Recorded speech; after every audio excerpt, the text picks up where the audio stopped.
Hey guys, it's Jeff Keighley, and welcome back to E3 All Access Live. The Xbox 360 press conference just ended, and there's still a great deal of buzz here in LA about all things E3.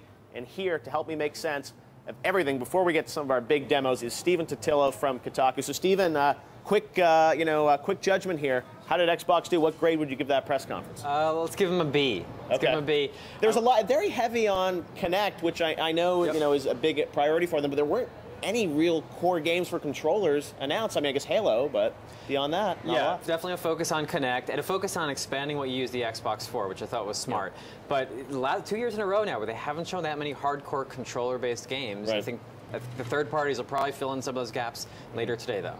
Yes, exactly. There's a lot of third-party stuff, and we saw, Tomb Raider and Modern Warfare 3, which are not exclusive to Xbox, but look phenomenal. I thought that Tomb Raider demo was jaw-dropping. Right, 2012, though. I don't want to have to wait that long. A lot of 2012 here, so we have to kind of separate what's actually coming soon and what's a bit further out. Well, we've got a lot coming up here now, live on Spike and on Game Shows. We've got Batman Arkham City, we've got BioShock Infinite, which is 2012, also Elder Scrolls V Skyrim, then another demo of Modern Warfare 3. So overall, the Xbox story for you, the announcement of Halo 4 is a big deal. That piece, which actually was directed by Joseph Kosinski, who did Tron Legacy, the movie, and the old Halo 3 piece that they did with the bubble shield when they revealed that. What did you think of that? I mean, we don't know much. Obviously, Master Chief's back. Impressive. I didn't see a lot of purple, so yes, I'm feeling good about the no purple edict. The no purple zone. And a new trilogy, so they're getting themselves into. We've had Halo 4, 5, and 6 were all announced today. All tons of exclusives. Yeah, looking good. And Minecraft, I thought was an interesting twist as well. I'm glad to see that.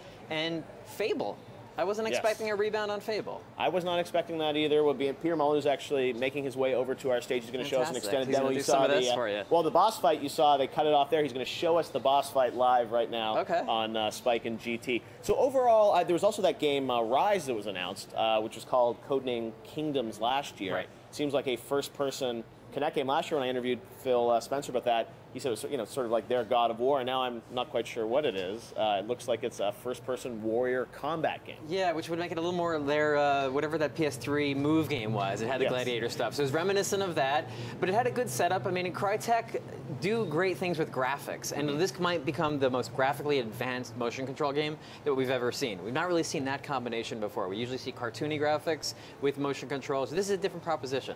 Now, we've got, obviously, Sony coming up. We've got Nintendo coming up. Overall, you're giving Microsoft a B, but how do you think the other guys are going to do here? I think Nintendo's in a really good position with their new console. I'm a little worried about 3DS support, but I expect Nintendo to do very well. Yeah. Sony's going to have a rocky time just because the platform's been in such trouble for a while that, I mean... The games are going to be great. I mean, Uncharted 3 is going to be massive. We showed Resistance 3. The new God of War that we're expecting to see as well. I mean, there should be some cool stuff. All right, well, Stephen, thank you very much for your instant analysis there. You heard what he thinks, but what about all the gamers at home? Over in our social media hub is Justine. Justine, what's the verdict online? Well, thank you guys so much for all of your tweets. You guys have been tweeting so much. The game trailers has actually been trending worldwide, so keep those tweets coming. And one of the things that I'm actually most excited about with the press conference is that YouTube will be coming to Xbox Live. Now let's see what you guys are talking about. Here on Twitter, we have Nick Zass from Twitter says, new Halo trailer to close the conference, the kickoff of a new trilogy. EBA Jess on Twitter says, holy voice recognition shepherd. And we also have from Facebook, Derek B. says, Xbox Kinect with Tom Clancy's Ghost Recon actually had me wondering if I should go get a Kinect. Looked pretty sexy. Now I actually have a Kinect, and I'm a pretty big fan of it. So, yes, Derek, I think you should go get one. Victor B. on Twitter says, Ghost Recon's gunsmith mode is simply unbelievable. And we have Solo Shot First on Twitter. Holy wow, Tomb Raider looks phenomenal. iGod on Twitter. Okay, that's a pretty badass Modern Warfare 3 sub-explosion. Thank you guys for all of your tweets. Be sure to tweet us at Game Trailers and be sure to use the hashtag GTE3 so we will be able to see all those tweets. And over to Jeff. All right, well, thank you very much, Justine. And now it's time to get on with some of our other exclusive demos and footage premieres on Spike. And I'm really excited to have this guy with me. He's working on BioShock Infinite. He brought us Rapture before Herald Camping. It is Ken Levine. Ken, great to have you here. Welcome to E3. Thanks for inviting me, Jeff. So BioShock Infinite we saw for the first time last year in the summer. You guys have been quiet for a while, but I got to see a demo a few weeks ago, which I think is clearly a front runner for Game of the Show. I mean, it's just phenomenal what you're doing with BioShock Infinite. Now, for folks that are familiar with Rapture. This is a different BioShock, right? We're set in the sky, City in the Sky, Columbia, right? Yeah, this is not the BioShock on my shirt, which is like a cool fan-made shirt, so I just want to wear it for them. But yes, the BioShock Infinite is set in the city of Columbia, which is a city in the sky and built around the turn of the century by the American government as sort of a example of the amazing success of the American experiment. Yeah. And of course, being a BioShock game, this utopian ideal doesn't exactly go as planned. And you play a guy named Booker DeWitt, who is a sort of a former Pinkerton agent, a bit of a shady character who gets an offer he can't refuse to go to this city and retrieve this woman Elizabeth and bring her back to Earth. Now, there's also some warring factions, whereas, you know, Rapture, the fight had already sort of happened when you got there. This, you've got sort of two warring, you've got the Founders on one end, and then you've got, on the other side, the Vox Populi. Right? Yeah.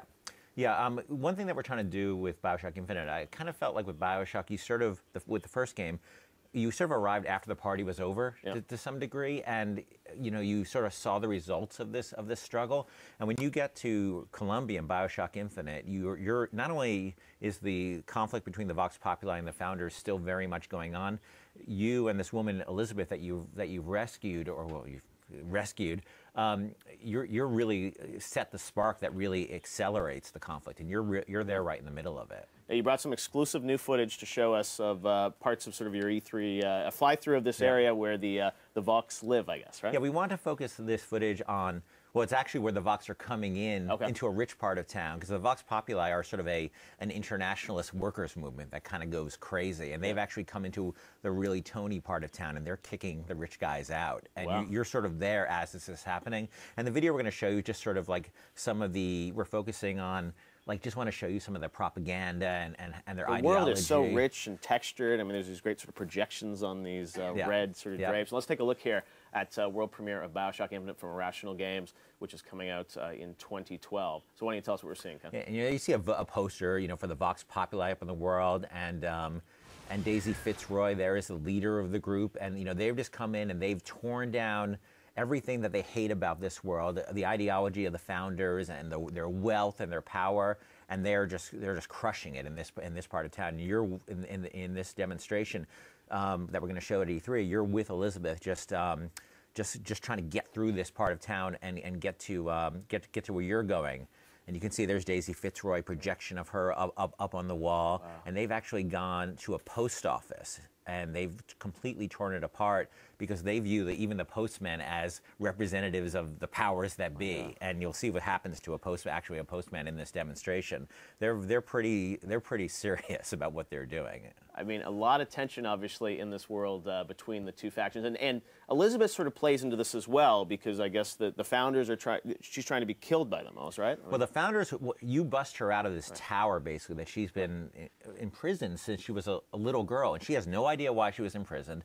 The only companion she has is this huge bird-like creature called the Songbird, this huge, like, monster kind of thing. And that's her only companion. She doesn't know anything. She doesn't know why she was in prison. She doesn't know about these. She doesn't know about these powers she has. She can tear into time. It seems like, right? There are these things called tears, which you will show in the E3 demo, where you saw a couple of weeks ago, which are just these really mysterious things that have these phenomena that have happened in the world, and everybody can see them. And there are things that don't necessarily exist in our world or our reality that people can see, but she's the only one who can actually manipulate them. And this is a huge part of the story, but it's also going to be a huge part of the gameplay that you'll see in the demo that gives you, as Booker, through Elizabeth, another ability to change the battle space completely. Sounds very exciting. All right, well, BioShock Infinite coming in 2012. I think we'll hear much more from you at E3. Ken, thank you so much for joining us. And now we're going to head on over and take another break. But we'll be back right after this with more GTTV E3 All Access. Skyrim is next.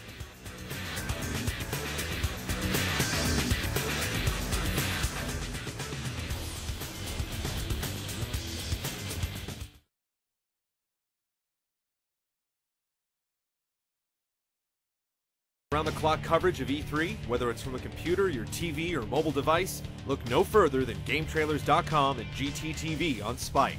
Find E3 on any device, anytime. The only place to go for the biggest moments of E3, live and in high definition, is GameTrailers.com. with over 20 hours of uninterrupted live coverage, including every major press conference, jaw-dropping demos, and exclusive interviews from the site that delivers the games that matter most. Coming up at 3:30 p.m. Eastern, 12:30 p.m. Pacific, EA rolls in the big guns. And we've got exclusive coverage of Game Changers EA 2011 preview from the Orpheum Theater. See the first demos of Battlefield 3, Mass Effect 3, and many more surprises. Later at 5:30 p.m. Eastern, 2:30 p.m. Pacific, Ubisoft is live in LA. We've got the breaking news. See Assassin's Creed Revelations for the first time live from the Los Angeles Theater at Ubisoft's 2011 E3 press conference. And if that wasn't enough, the day ends with the Sony press conference from the LA Sports Arena. Uncharted 3, Resistance 3, the NGP, what will Sony have in store, and live on stage. All the answers are coming your way live at 8 p.m. Eastern, 5 p.m. Pacific on Game Trailers. From there, get some rest before GT powers up for Day 2 of E3 All Access Live. Tuesday morning, we're back at 11:30 a.m. Eastern, 8:30 a.m. Pacific for live coverage as Nintendo unveils its new console at its 2011 E3 media briefing. Following the briefing, stay tuned to GT for an exclusive interview with Nintendo President Reggie Fils-Aimé and a full day of exclusive game demos and reveals. And remember, the coverage doesn't stop there. It's actually just the beginning. Once the show floor opens, we don't sleep. Know that Game Trailers will have hundreds of videos, demos, gameplay, trailers, and interviews posted free, in HD, and before anywhere else, 24 hours a day. Can't get to a TV or computer during E3 week? No problem.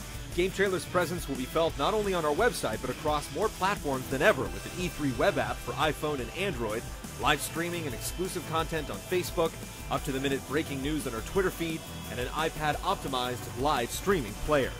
Did you get all that? Not to worry, the entire schedule of the week's events, plus the domain for all E3 news, video, and media can be found at GameTrailers.com/E3. Nobody does it bigger or better. The moments that change the gaming industry happen first and only on GameTrailers.com, live at E3, broadcasting around the world.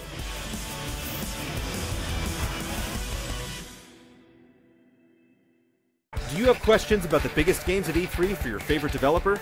Social media correspondent Justine Azarek is taking your Twitter and Facebook questions and comments all day, giving you the opportunity to interact with gaming's biggest names. If you're on GameTrailers.com, just log into our chat widget to the right of the player and ask questions using your Facebook or Twitter ID. Those of you watching the stream on your mobile device or via one of our syndicated partners, make sure to use the hashtag GTE3 or follow Game Trailers on Twitter to participate. We'll also be soliciting questions and highlighting user feedback on our Facebook page at facebook.com/GameTrailers.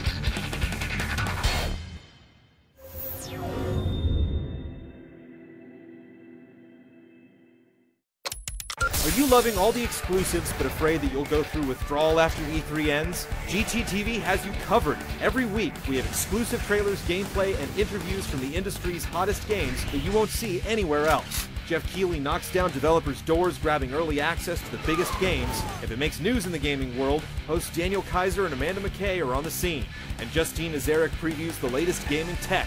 Gaming doesn't end with E3. Tune in every Thursday night, 1 a.m., only on Spike. GameTrailers.com lets you take E3 on the go with live video streaming of all the major press conferences right to your iPhone, iPad, or Android smartphone. You can't get to a computer or TV, take E3 with you anywhere right in the palm of your hand. Log on to GameTrailers.com on your iOS or Android device right now to get access to the latest news, hottest trailers, and most importantly, our continuing live E3 coverage right in the palm of your hand. No E3 badge, no problem. We have you covered at GameTrailers.com.